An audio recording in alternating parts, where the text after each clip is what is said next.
Good morning, everyone, and thank you for joining the Center for Disability Empowerment's Emergency Readiness series.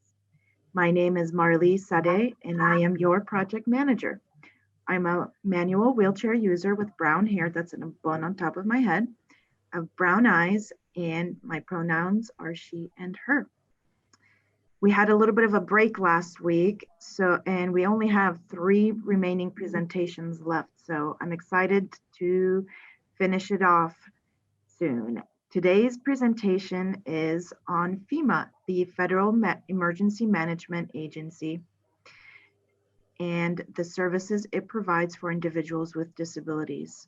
Our presenter today is Rodney Garrett, who, if you remember, joined us for the stages of emergency readiness for the first presentation.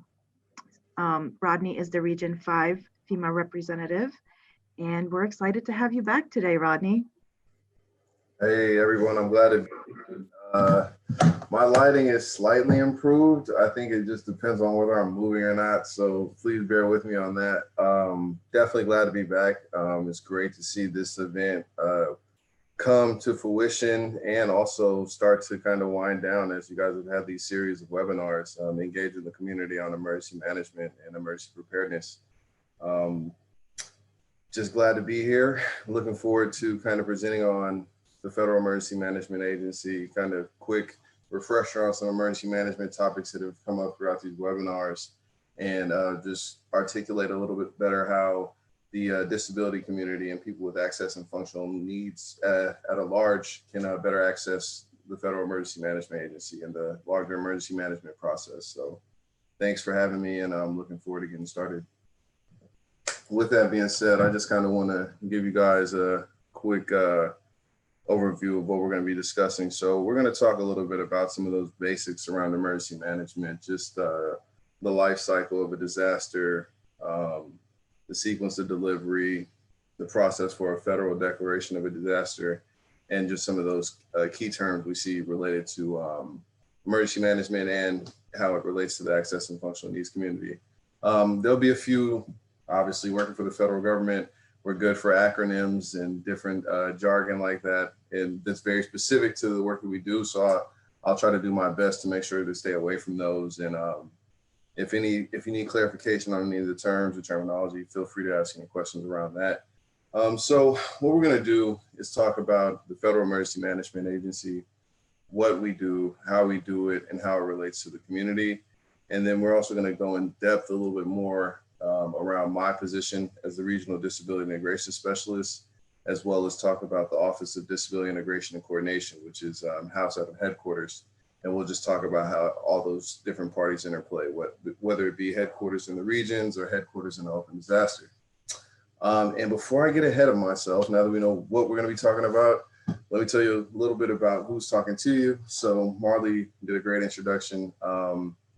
Name's Rodney Garrett, come from working at Volunteers of America Chesapeake, was actually my first job coming out of college, working as a clinical coordinator in group homes for adults with intellectual and developmental disabilities. And in that work, just really gained a passion for public service, human services, the nonprofit work, and really impacting and having something to do with working with people with access and functional needs, what some may consider the socially vulnerable, or folks that may need additional resources or opportunities to have full access to a plethora of opportunities out here in the world. And so with that, that kind of just started to guide my career of living in the Washington, D.C. area. I was actually born in Chicago, and I currently live in Chicago, but was living in the Washington, D.C. area, was introduced to FEMA, and they told me about a position called the Disability Integration Advisor, and basically explained what that does and what it entailed. And it really impressed me. And the rest was history. Then I spent a few years traveling around the nation, going to open disasters, and then took the regional position roughly 2 years ago here in Chicago in Region 5. And so I'll kind of explain some of the things that I just threw out there, as well as FEMA as a whole. So with that, let's go ahead and get started. Sorry. So And this is some of the topics we talked about in the emergency preparedness presentation that I did last month. You know, what is an emergency manager? There's the technical emergency managers, and then there's just the general concept around emergency management. And with that, anyone can be an emergency manager, given circumstances and situations you might find yourself in. You yourself could be an emergency manager given the circumstances, right? So if you're dealing with a disaster and due to a variety of unforeseen circumstances, you're needing to take action, you're needing to help mitigate what's coming from a storm or some man-made disaster, and you're having to make these decisions that are based around preparedness, protection, your response and recovery. You yourself can be an emergency manager, right? And so I think sometimes people don't necessarily keep that in mind.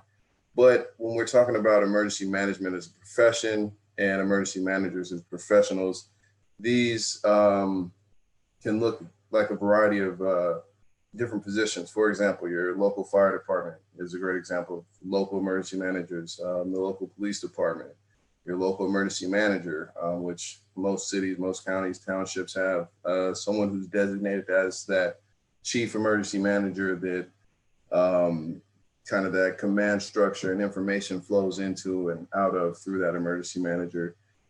And then you, of course, have your every state and territory has an state emergency management office. And so you have emergency managers there that are dedicated 24/7 to working the disasters in your communities, in your counties, in your states, and across the nation. And so we'll talk a little bit about the difference between emergency managers at these different levels, whether it be local, state, or federal.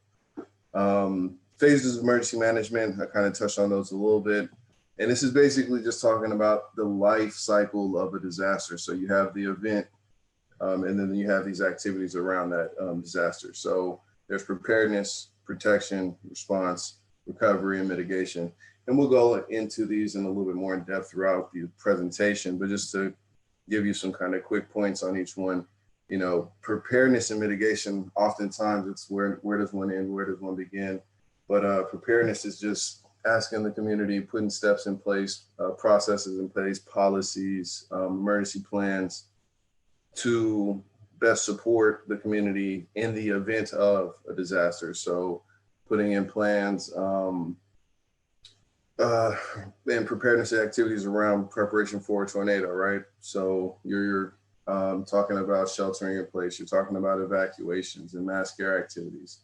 Then now it's summertime, the tornado is actually coming. You're starting to get those alarms going off. You're starting to see messaging across the news saying, you know, take shelter. Now protection activities are starting to be put in place, boarding up windows, finding shelter, different things like that. The tornadoes hit, now you have response, and response is those immediate life-saving, life-sustaining activities that you see community members take, as well as emergency managers and professionals directly after a disaster, or for example, this tornado we're speaking about. So search and rescue, different things like that would be good examples of those response activities. And then recovery is kind of more of those long-term efforts for a community, state, region, whatever the case may be, to start to get back to what that new normal is. And so putting in programs and processes to help individuals and the community as a whole get back to functioning in their new normal, whatever that's going to be. And then lastly, mitigation, which, like I said, it's where does mitigation end and preparedness start? Because mitigation is basically taking efforts to make sure that the next time there's a tornado, it doesn't affect the community as bad as it did. And so those are kind of the general phases of emergency management at any given disaster. And we use the tornado for that one. The response to the disaster is managed at the local level. And that's just talking more about, when do the different levels of government get involved? So both of those points talk to the disaster declaration process and the command structure around any given emergency, any given disaster, and what we refer to as ICS, which is the incident command structure, right? So basically what this says is there has to be a process in place for the management, the response to a disaster. You can't have the county police and the city police both trying to take charge of an event, or you can't have state emergency management overstepping local emergency management and different things like that. So they put these systems in place, right? And there's big, well drawn out policies around how you go about your business at a given disaster. And so I wanted to just really highlight the disaster declaration process. So currently in Ohio, there are, excuse me, I probably should have got this number specific before the presentation, but there's several open disasters. I want to say 3 open federally declared disasters open in Ohio due to some summer storms, as well as the tornadoes that hit last summer in the Dayton area. And there was a few other throughout the state, tornadoes that hit really bad. And so when does FEMA get involved with a disaster like that? When does the state get involved?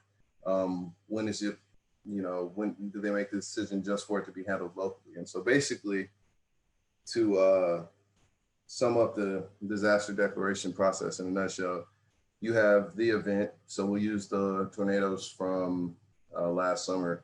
So the tornadoes hit.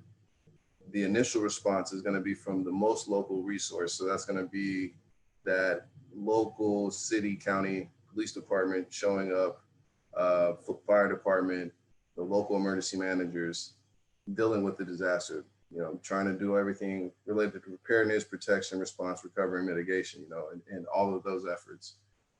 Once they've exhausted their resources, whether that be manpower, whether that's funds, there's a variety of reasons why, they can exhaust their resources.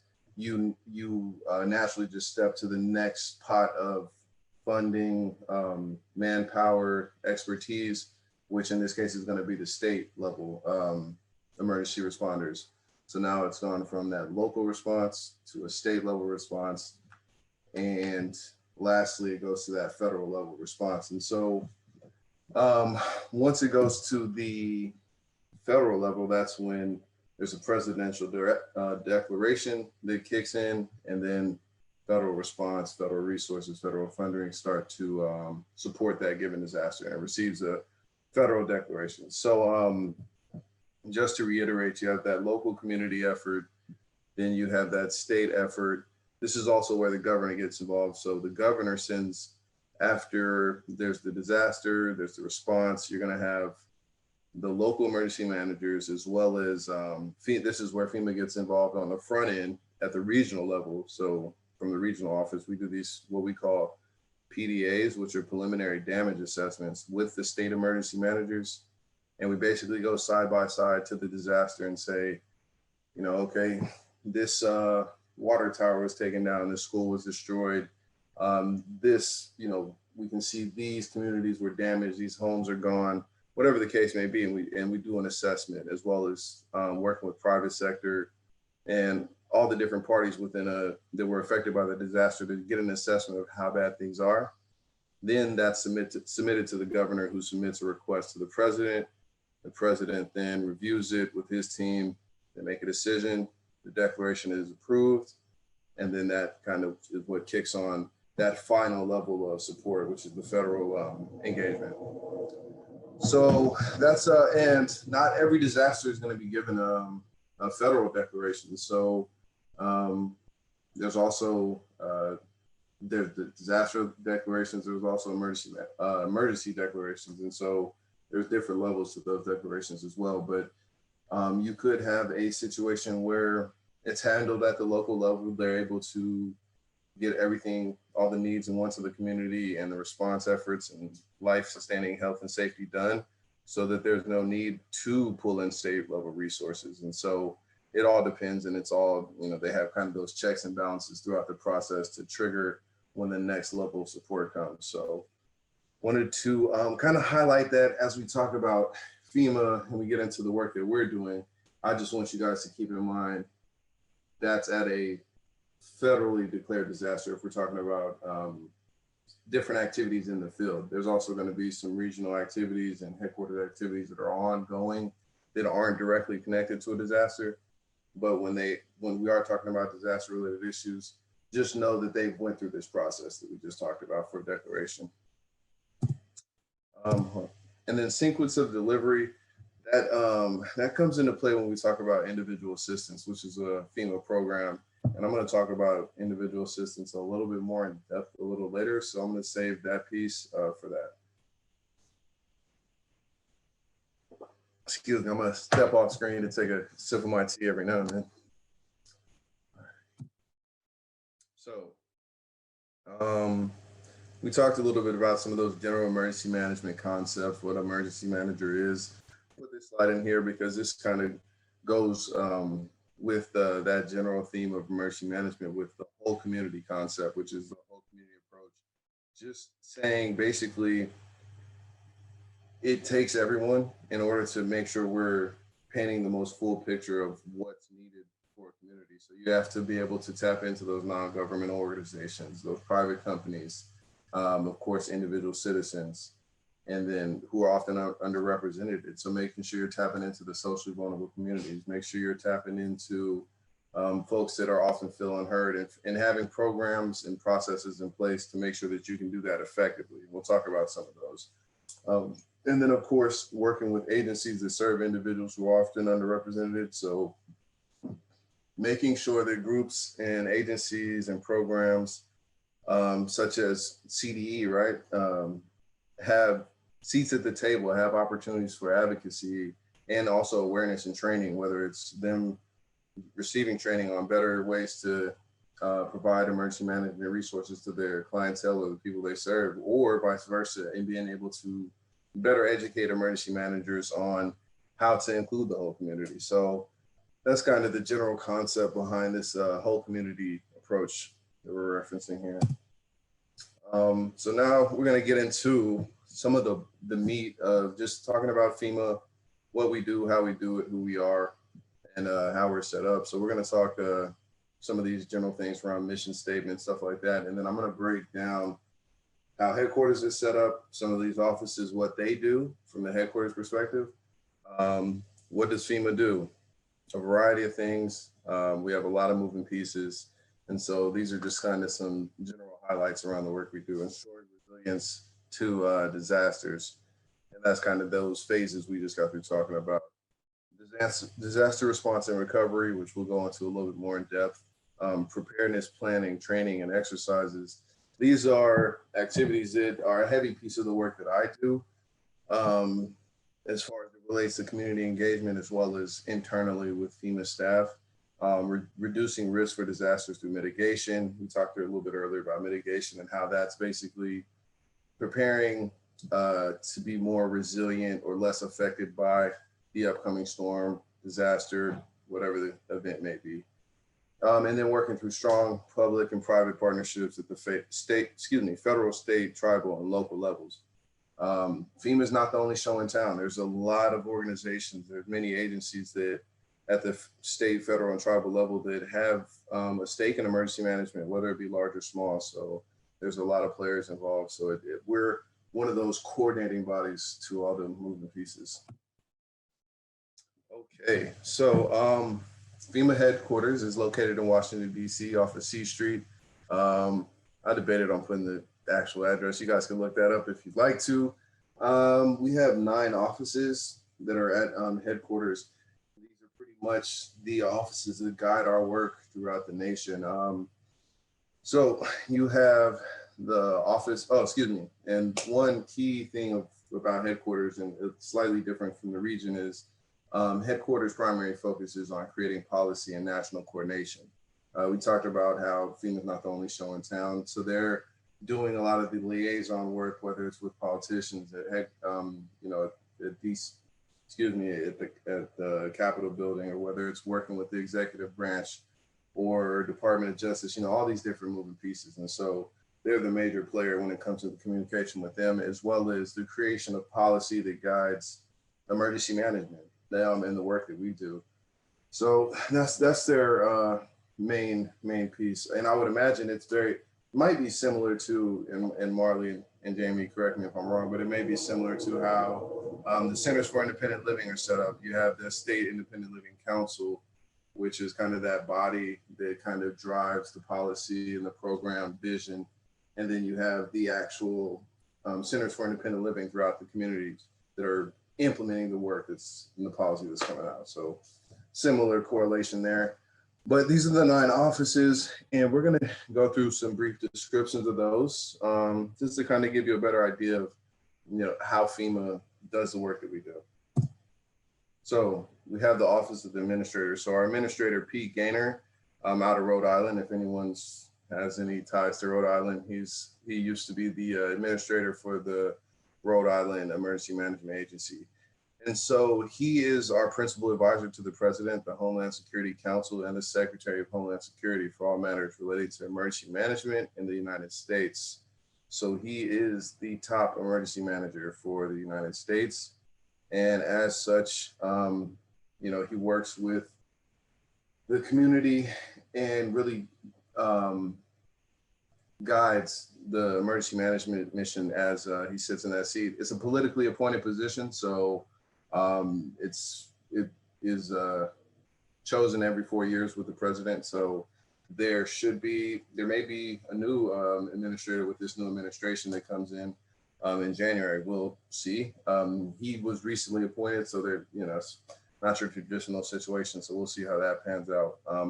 Met him before, really, really good guy on top of his game. But that's the administrator's office. So there's multiple offices within his office that help him do the work that he does and make sure he's as informed as possible. And one of those offices is the Office of Disability Integration and Coordination. That's the office that guides my work. We're going to talk a little bit more in depth about what they do, but I just for context, when we start to talk about ODIC, the Office of Disability Integration and Coordination, they sit in the Office of the Administrator. You also have mission support. So mission support is basically what keeps everything rolling. That's going to be your administrative services. So they're working with facilities. They're working with the health and environmental programs for the community as well as for staff, records management, privacy, and then all of these support services that kind of help those folks that have to implement the mission get it done. Acquisition services. So that would be like purchasing, different things like that. Obviously, we see it a lot with durable medical equipment, different things like that. So working with who's paying what, how are we going about doing that, reimbursement, all those different things. There's a lot that goes into that. So mission support is a major player with that. Also IT, so the technology infrastructure and all of our IT programs fall under mission support. And obviously with 2020 moving to such a virtual environment, IT has been crucial. I actually had some IT issues on Friday, meeting with Marley and Jamie, and so IT was able to help get that fixed. And so that's just an example of mission support in action. And then the human capital component, and that's basically just the management and supervision and the programs around HR and human resources, and really maintaining the most valuable asset, which is the FEMA employee. So we have the Office of Program Policy and Program Analysis. So headquarters as a whole is the chief component for policy and program analysis, but within that, there's an office that has an even more sharp focus on analyzing, processing, and reviewing the policies and programs that come out. And so it's one of those checks and balances in the system. Ensures availability of critical resources, leads the agency on policy and strategy and innovation, provides unbiased analysis, and drives linkage between strategies and budgets. And so that's crucial as far as that unbiased analysis, to be able to look at the policies that we have and how they can be improved. Because if you don't, one, you get stale, but then you also miss opportunities to better serve the community. And so we're always looking for ways to improve policy. And I have an example of one later in the slide that kind of just brings home what I'm talking about here. Okay, so on to the Office of Response and Recovery.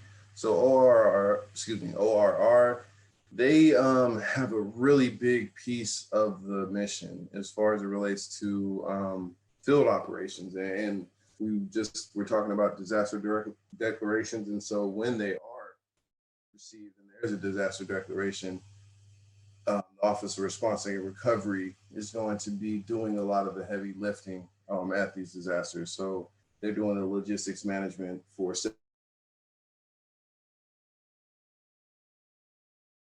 up, for example, a federal emergency management field leadership convene and handle their business, right? It's kind of the office for the disaster. So they set all that up. Hold on, I'm getting something saying my internet is a little shaky. You guys hear me okay? Yeah, you froze for a minute, but we're hearing you well now. Okay. Yeah, so I don't think you guys missed anything too crucial. I was just talking about the logistics management piece and how response and recovery is the office that does a lot of the heavy lifting at the open disasters once declared. Where we talk about ORR strategies and goals, I wanted to highlight these because we're going to talk, we're going to speak specifically to all three of these goals, but how it relates to the work that the Office of Disability Integration and Coordination is doing related to response and recovery. So you have these three strategic goals: building a culture of preparedness throughout the nation, readying the nation for catastrophic disasters. So making sure that people are prepared for the inevitable, right? Disasters do happen. And sometimes you may run into compounding disasters. You may have 2020, for example, where you have the wildfires in the Colorados in California, and you have the hurricanes on the East Coast, and you have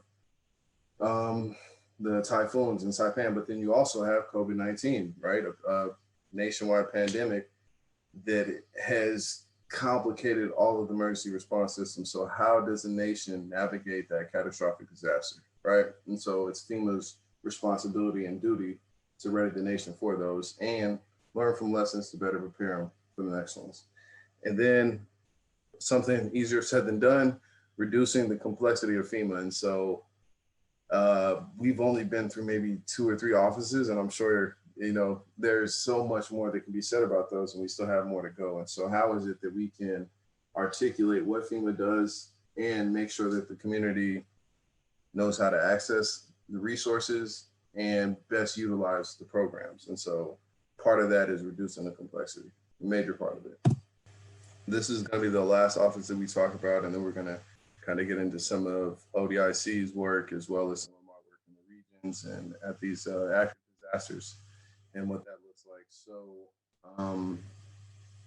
the Office of Resilience aims to build a culture of preparedness through insurance mitigation, continuity, and preparedness programs and grants. So they're going to be doing a lot of programs around flood insurance, for example. So flood insurance in a de facto kind of way is heavily supported by the Federal Emergency Management Agency, and we do a lot around flood mapping and different things related to federal insurance.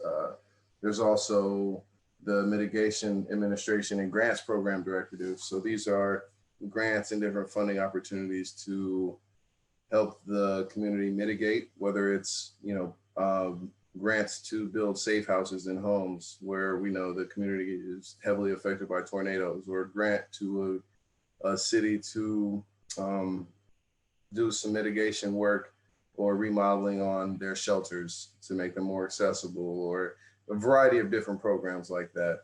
And then you have the National Preparedness Directives, which is just engaging the communities on the preparedness component of things and how you can be best supported around, better awareness around alerts and warnings and communication and getting information to the right pockets of the community, and also making sure your programs are accessible so that the community is more prepared.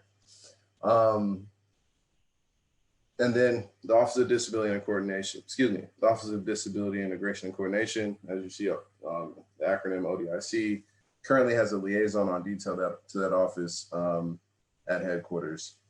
That liaison works closely with the policy and doctrine group to ensure disability language and concepts are integrated into all of the Office of Response and Recovery policy and doctrine. Our goal is to continue to improve how we serve people with disabilities before, during, and after disasters. And so that just kind of shows some of the work being done at headquarters, but then we also start to, with that last bullet, start to talk about how the Office of Disability Integration and Coordination and FEMA's more overarching disability integration initiative, if you will, is being implemented. So a couple more offices at headquarters. You have the Office of the Chief Counsel, which is basically our top lawyers and the whole lawyer program. And we also at the regional level have regional counsel as well. So that whole office, that whole program is managed out of headquarters. That just kind of talks a little bit about what they do: timely and quality legal advice and counsel while maintaining the highest standards of professional integrity and ethics. The Office of External Affairs, which they do everything related to our messaging and engaging the community and accessible communication. So External Affairs, we have accessible communication liaison housed in that office that works with our ASL interpreters and different things like that, for example, would be coming out of External Affairs. Then you have the Office of the Chief Financial Officer, which is basically the person at the accounting, to make a long story short, and financial stewardship. Obviously, this is public funds, and so there's a heightened level of accountability and visibility and scrutiny, frankly, on what's being done with money, how it's being spent. And so you have to make sure that people keep eyes on that. And so that would be our Office of Chief Financial Officer. So we're going to talk a little bit about FEMA's disability inclusive objectives and some of their strategies and activities around that, what that looks like. So to provide the goal is to provide guidance, tools, and methods and strategies to integrate and coordinate emergency management efforts that meet the needs of people with disabilities and other access and functional needs within FEMA, across all our state, tribal, local, and territory partners, and promoting individual and community preparedness by working with community groups. And that's a large taking on. And so there's a lot of moving pieces of that, a lot of players involved. And it could look like a lot of different things on different days. So hopefully over the next few slides and throughout this conversation, we'll kind of articulate that a little bit better. And then just for clarification, and this is something I talked about in my last presentation, but obviously it's relevant to this one as well, where we talk about disabilities, and then right after that, it says, and others with access and functional needs. Well, what's the difference, right? And so pretty much what we're saying is access, someone with a variety of disabilities is a protected class, right? So there's a variety of laws and different things related to what the requirements are to meet the needs of, this community. Access to functional needs is a lot more broad and is just kind of used more to make sure we're encompassing a variety of those considerations that may not necessarily fall within the realm of a disability. And so to give you an example, a woman or a person who is in a high risk pregnancy, right? And they're in the late stages of pregnancy, they're gonna have a variety of access and functional needs related to emergency response that would be different than if that person wasn't, or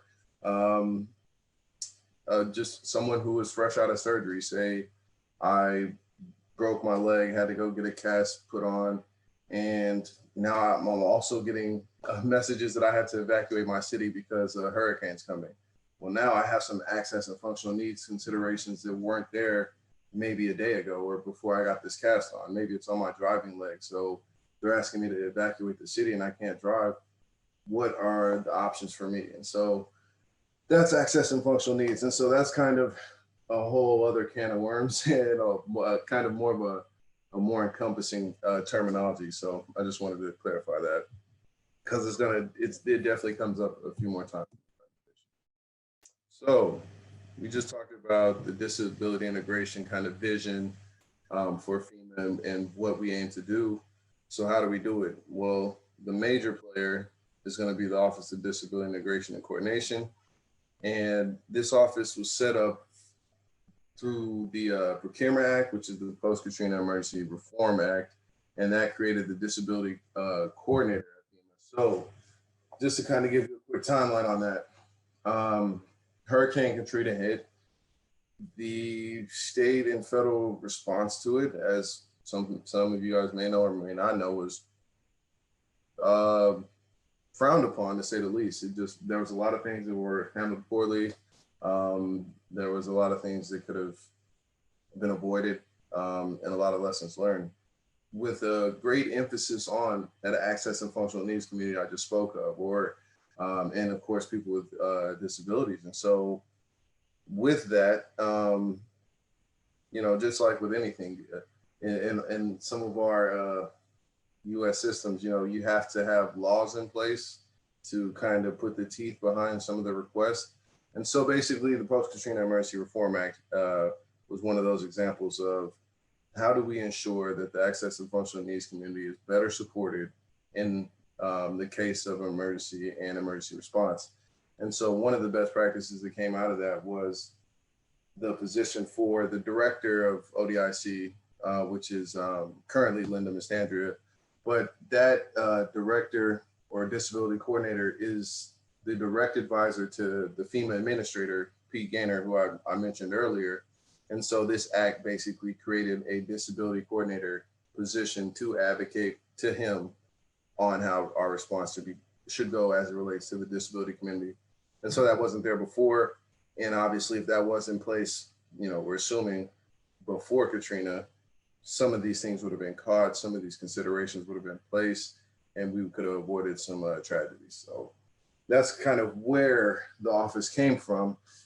And the office of, and then it talks a little bit about that in the next slide. Some of the things we do are provide technical assistance and advisory services to FEMA leadership. So whether it's in those offices that we just mentioned or in some of the specific programs, working with the leaders to make sure that disability integration is in the fabric of everything we do. The office of, ODIC staffs the Disability Integration Desk, or the DICA desk, at the NRCC, the National Response Coordination Center. And I wanted to highlight that just because we're going to talk a little bit about disaster efforts and response. And so the NRCC is basically the headquarters level, national level coordination center for all of the disasters going on across the nation. So it's a bunch of rooms basically where they're fielding calls, sourcing information, synthesizing data related to all of the disasters across the nation. And so the DICA desk has focused on disability related issues. And so we'll talk a little bit more about that, I believe, in the coming slides. So earlier we talked about, let's see if I can go back. So we talked about here in the Office of Response and Recovery, we talked about the strategic goals here at the bottom, where you have building a culture of preparedness, readying the nation for catastrophic disasters, and reducing the complexity of FEMA.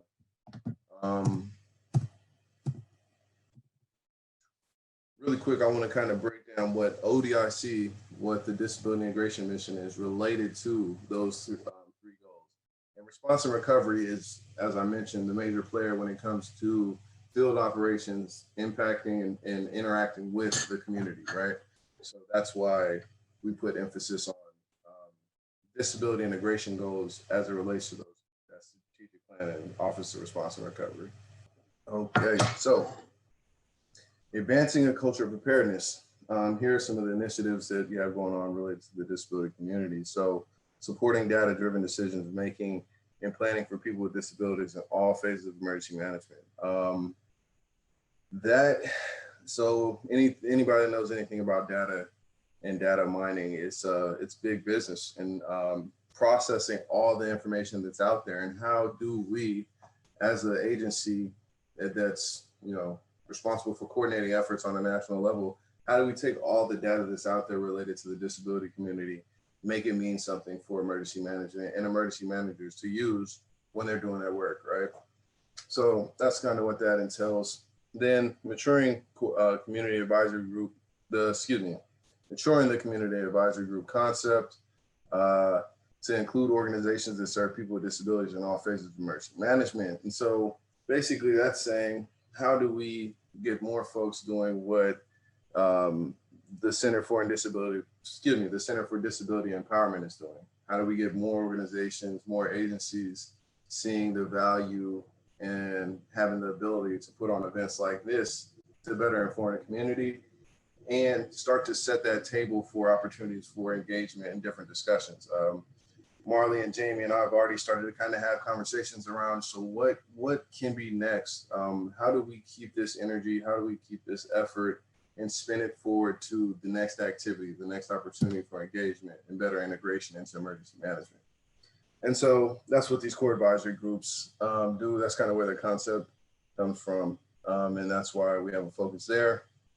And then advancing the concept of universal design, basically, as a measure to increase whole community resilience. And that's just saying, how do we get these mayors? How do we get these local and state emergency managers? How do we get organizations, builders, architects, city planners to understand that if everyone can access a building, a facility, a park, whatever the case may be, a shelter, it only improves the community's resilience and ability to respond to a disaster and support its community. And so that universal design is a benefit universally. It's not kind of tongue in cheek, but no, it's a benefit across the board, and especially with emergency management.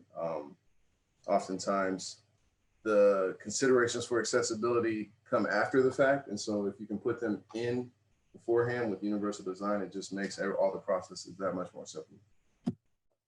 Preparing the nation for catastrophic disasters. We talked a little bit about that. We're currently in a catastrophic disaster with a pandemic and a variety of federally declared disasters in all the regions, actually. And so we have 10 FEMA regions, and so they all have some form of disaster not related to COVID-19 going on, plus COVID-19. So that sets the stage for a catastrophic environment. So with that, some of the efforts, integrating disability competencies as an element of both the FEMA qualification system and national qualification system. And that's just the NQS and the FQS. Those are just the processes, the systems that qualify emergency managers. And so making sure that there's disability components and competency throughout the trainings and the requirements. So not that you just take one course on more inclusive, programs, but that every training, every opportunity, we're able to highlight opportunities for the benefits around more accessibility in our programs or services. Supporting the local, state, and national stakeholders to share innovative strategies and tools for to better serve disaster survivors with disabilities during all phases of emergency management. That's one of those areas where I also feel like I have a strong role in making sure that this innovation isn't happening in silos. So, and what I mean by that is in the state of Ohio has a bunch of good programs and different task force and initiatives related to accessibility and emergency management. And I have a regional view on activities which covers from Michigan over to Minnesota. And one of the other states is struggling in that area. How can I be of assistance in bringing those innovative activities across the region? And so we're also doing that at a national level as well. Then support outcome-driven recovery through the development of metrics to measure programmatic outcomes for disaster survivors with disabilities. So that's another one of those really powerful outcomes, but also really difficult. And that's saying, how do we show and what metrics can we use to say there was a response to a disaster, disaster X, and based off these initiatives, these outcomes, these activities, the disability community as a whole, people with access and functional needs as a whole were more positively impacted it because of it. And so how do we articulate that and start to kind of set some baselines and strategies to those programmatic outcomes. And then last but not least, reducing the complexity of FEMA. It's kind of running a little late on time, but reducing the complexity of FEMA. So we want to streamline grantee experience for disaster survivors with disabilities. We're also making sure we deepen the engagement with individual assistance programs and jointly develop strategies to reduce barriers to access for disaster survivors with disabilities. I have a couple slides to talk about our activities with individual assistance as well as public assistance, and just building the knowledge of disability equities with both public assistance and increased accessibility for recovery projects. And basically individual assistance is how we fund and support individual recovery, like a citizen or individual person's recovery. And then public assistance is looking more at a city's infrastructure or communities, those kind of larger lifelines and how we get those back up. We talked a little bit about the NRCC. This slide just kind of highlights some of the activities that the DICA does. So the Disability Integration Advisor sitting at the National Response Coordination Center, some of the activities around that, what that looks like. We have about 10 more slides in 10 minutes. So I'm trying to pick and choose how in-depth I go into on some of these, but talked a little bit about that. You guys can read through some of that. So I want to talk a little bit about my role as the Regional Disability Integration Specialist. Here, I just want to highlight some of my major activities. So for starters, we're going to advise and provide technical assistance to FEMA staff, FEMA leadership, to ensure accessibility of programs and activities. And so to kind of reiterate that, my office is how the Disability Integration Coordinator at Headquarters, the Director of ODIC, advises the FEMA Administrator. Similarly, my position as the Regional Disability Integration Specialist advises the Regional Administrator. And so FEMA has headquarters, and then we have 10 FEMA regions, and that's how we break up the region. So supporting those 6 states, and basically advising, providing training and technical assistance, outreach and community engagement, bring emergency managers and disability community leaders together, disaster deployments. So whether it's deploying to Wisconsin when I first got out here, or deploying to Ohio with the tornadoes, Michigan recently had the mid-Michigan flooding in Midland County, Gladwin County, that area. And so supporting those activities at live disasters. And then also the core advisory group support that we talked about, and just making sure that I'm able to keep that innovation out of silos and make sure that we bring in these different groups, these different agencies and organizations together to interact and get as creative and supportive to the disability community as possible. Just going into some other points on the topic, we talked about how I advise the regional administrator, advance ODIC's mission in the regions. So basically mirroring the efforts of the Office of Disability Integration and Coordination at the regional level, supporting the RCC. So basically the Regional Response Coordination Center, that mirrors the NRCC, the National Coordination, the National Response Coordination Center.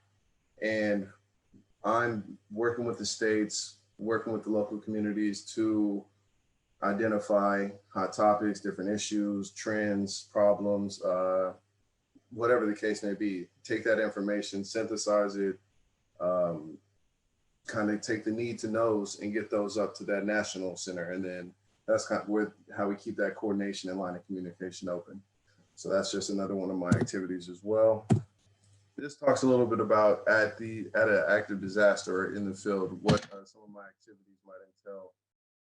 So we talked plenty about advising field leadership, but some of the activities, technical assistance, strategies for efficient and effectively meet the diverse needs of disaster survivors with disabilities. So an example of that is, I mentioned it on a call with Marley the other day.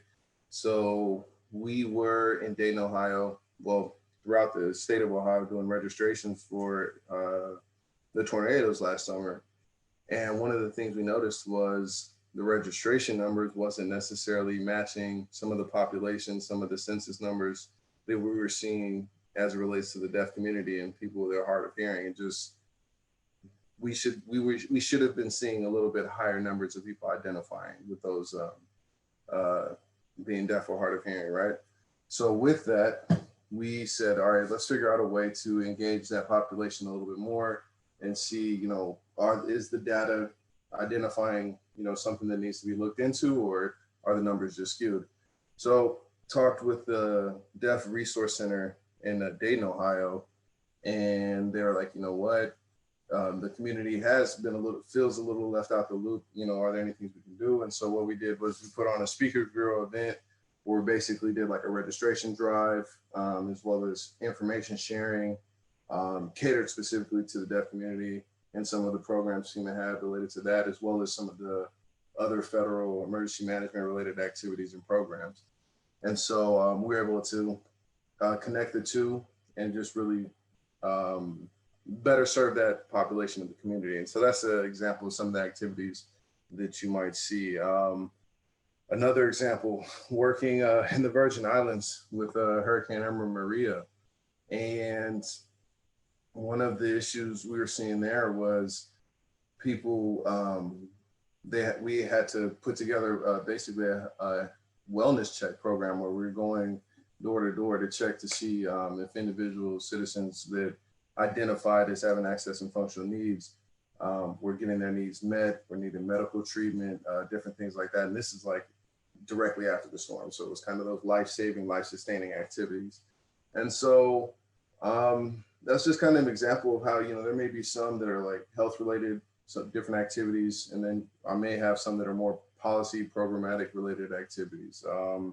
Also facility accessibility. So if we are going to set up what we call pods or points of distribution, where we're going to be providing the community with box lunches or with tarps for hurricane relief or different things like that, making sure it's an accessible location, making sure that we're not asking people to, you know, everyone has opportunity to access that facility, access the resources, and we're taking those considerations in place. And so the different workarounds that may be needed. And so if there's, for example, if the building that we thought would be good doesn't have ramp accessibility, well, either build a ramp or find a building that has ramp accessibility, and then working through those processes. So things like that.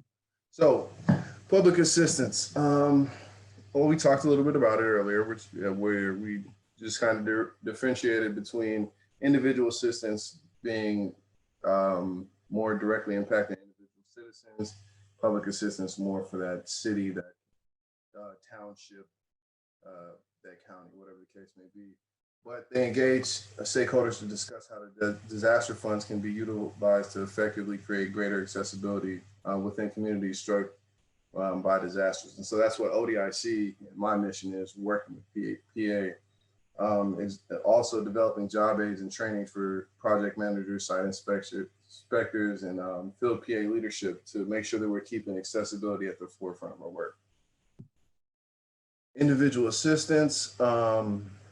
We talked a little bit about how that directly impacts citizens. And so here's some of those programs. You have the individuals and households program. So that's any housing mission, whether it's putting up mobile home units or, for example, with the Midland flooding. So we couldn't do our typical sheltering missions where it was just, excuse me, FEMA actually doesn't do any sheltering. Let me not, I know this is being recorded, so let me get technical on that. Usually the state or a nonprofit is doing the sheltering mission at a given disaster. And so one of the things with COVID-19 and mid-Michigan flooding is we don't want to do a mass care shelter where we have congregate sheltering, is what they refer to it as, where we have all these individuals coming to one location and potentially having a super spreader event. And so what they did was through the individuals and household program, they provided shelters at hotels and different, so they could do the proper social distancing. And so that's one of those programs. Mass care and emergency assistance, that's shelter evacuation, When you just think of when mass care is how are we serving a multitude of people? Disaster unemployment assistance, obviously with COVID-19, that's come into play in a major way. Crisis counseling, so also with COVID-19 and the mental health strains that's put on the community, having opportunities for crisis counseling to work on resiliency and speak through some issues and feelings and different things. And so we have that program typically anytime individual assistance is stood up. Different programs are stood up for different reasons, way above my pay grade, but so usually crisis counseling is one of the first ones though. Disaster legal assistance similarly helps people with the legal side of things, whether it's appealing decisions or, all the legal ramifications that come into a recovery, insurance, etc. And then disaster case management is just basically working with community long-term, helping them get back to their new normal. Marley, we're running out of time. Sorry, yes, we are. All right. I had a couple. Let me hit on this real quick. So you guys are going to get the slides. So I just want to really quick tell you what these are, and then you can read through them. So I put this slide on here. This just talks about policy and action and how the Disaster Recovery Reform Act, Section 1212, specifically talks to some accessibility modifications to programs. And pretty much what was happening is individuals would receive their max funding, and it was almost as if, because you have two homes with the same amount of damage, but if someone needed to maybe put a ramp in place, do some modifications to their bathroom and something else related to accessibility, they would still be taken from the same pot of funding that an individual that didn't have to make those modifications, and they had the same amount of funds to rebuild their homes, right? And so it's almost as if you're being punished for that. And so they changed that, and that just is kind of spelling some of that stuff out. Some emergency preparedness tips that are just kind of those need to knows. This just talks about receiving alerts. Make sure that you're aware, of how you receive alerts, best ways, having a weather radio, smartphone applications, reverse 911. And then most timely COVID-19 guidance and resources. Go to ready.gov / coronavirus to get the most up-to-date information from the federal standpoint of view, and a bunch of resources related to COVID-19. I wanted to put some regional and then local resources for you there. So the University of Illinois Chicago Office of Applied Science has been doing a phenomenal series of webinars around COVID-19 and how it relates to the access and functional needs community. So definitely check out those resources. And most importantly, Ohio COVID-19 dashboard. And that's where you're going to get everything related to Ohio and the activities that you guys have going on.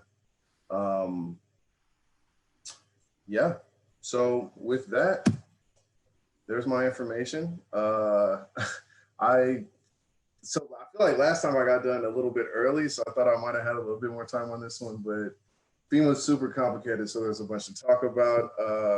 I'm glad that you guys gave me the opportunity to present. Hopefully there's some time for Q&A. I'm sure there's probably some questions. And like I said, I want this to be an ongoing engagement with the CDE, and so I look forward to engaging with you guys some more.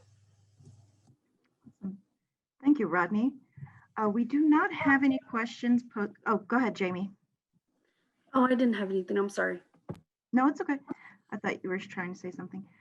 We do not have any questions in the chat box, but if any participants have any questions now, we would be happy to pose them. If not, I guess we can all go to lunch. Awesome. Lunch is good. Lunch is always good, yes. So Jamie, do we have any callers with any questions? Nope, no questions. Okay. In that case, guys, thank you so much for being with us today.